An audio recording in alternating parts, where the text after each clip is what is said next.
How to save Viber photos and videos.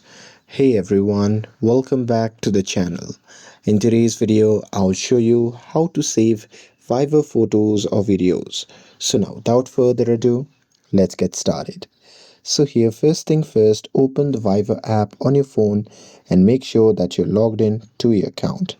And now here, once you are inside the app, just open the chat that contains the photo and video that you want to save. And now here, once you're inside the chat, just tap on the photo that you want to save.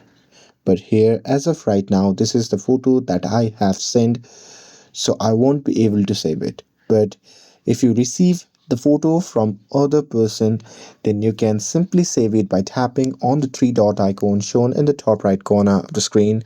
And now here, from the drop down menu, there you will see the option labeled as save to gallery or save images.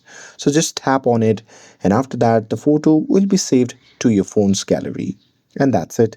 With this, if you found this video helpful, then don't forget to like, share and subscribe to get updated for more videos. Thanks for watching, and I'll see you in the next video.